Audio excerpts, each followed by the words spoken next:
আসসালামু আলাইকুম। দেশে দেশে বাড়ি থেকে যারা আমাদের ভিডিওটি দেখছেন তাদেরকে জানাই অসংখ্য ধন্যবাদ। ক্যামেরার সামনে দাঁড়িয়ে আছে আমাদের একটি বোন, শুনবো তারই জীবনের গল্প। আসসালামু আলাইকুম আপু, ওয়ালাইকুম আসসালাম। কেমন আছেন? ভালো। ভালো আছেন আপু? আপনার নাম? বিথি আক্তার। বিথি আক্তার। জি। বয়স কত আপনার? 24। 24 চলছে। জি। তো পরিবারে কে কে আছে আপনার? পরিবারে আমার বাবা নেই, মা আছে, আর আমরা 3 ভাই বোন। বাবার কি হয়েছে? বাবা একটা দুর্ঘটনায় মারা গেছে। দুর্ঘটনায় মারা গেছে। জি। এখন আপনার মা আর আপনার কোনো ছোট বোন আছে? হ্যাঁ, আমরা 2 বোন 1 ভাই। ও, 2 বোন 1 ভাই। তো আপনার গ্রামের বাড়ি কোথায় আপু? ঈশ্বরগঞ্জ। কিশোরগঞ্জ। জি। তো আপু, আপনি আমাদের অফ ক্যামেরা বলছেন যে আপনি বিয়ের জন্য আসছেন। জি। তো আপনি কিরকম মনে মানুষ চাচ্ছেন? বয়স হোক বা বৃদ্ধ হোক, ওটা কোনো সমস্যা নেই। আমি শুধু একটা ভালো মনের মানুষ চাই।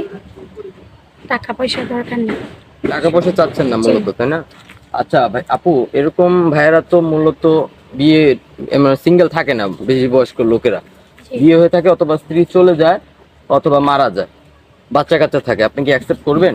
জি, থাকলে সমস্যা নেই। আমার নিজের সন্তানের মতোই আমি বড় করবো। নিঃসন্তানের মতন দেখবেন, তাই না জি। আপু? জি। আপু আপনার কি আগে বিয়ে হয়েছিল? জি না। বিয়ে হয় নাই। এখন মূলত আপনি আমাদের বলছেন যে আপনার যৌতুকটা আপনার জন্য একটু অসুবিধার কারণ হয়ে উঠেছে, তাই না? হ্যাঁ। যৌতুক দিতে পারছেন না আপনার মা। জি না।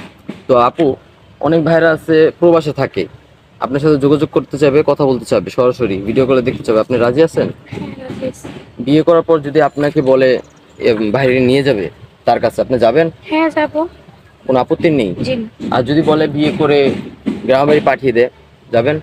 হ্যাঁ, যাবো। আচ্ছা আপু, আপনি কি ঘরে সংসারে টুকটাক কাজ পারেন? আমি সব পারি। আমরা গরিব মানুষ, আমরা সব পারি। সব পারেন? রান্না বান্না পারেন তো? আচ্ছা আপু, এ, আচ্ছা আপু, আপনি কোন ক্লাস পর্যন্ত পড়াশোনা করেছেন? 8 পর্যন্ত। ক্লাস 8। আর কি পড়তে ইচ্ছা হয়নি আপনার? শুধু ক্লাস 8 পর্যন্ত পড়াশোনা হ্যাঁ, করছেন? পড়ার ইচ্ছা তো ছিল, আর্থিক অবশ্য।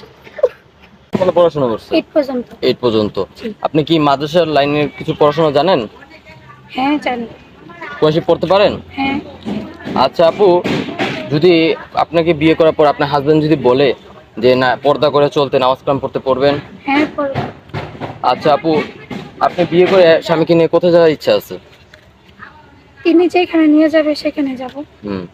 তো আপনার সাথে যোগাযোগ করবে কিভাবে? আপনারা আপনাদের কাছে আসছে, আমার মা আপনাদের কাছে দিয়ে গেছে। আপনারাই তো আমার গার্জিয়ান।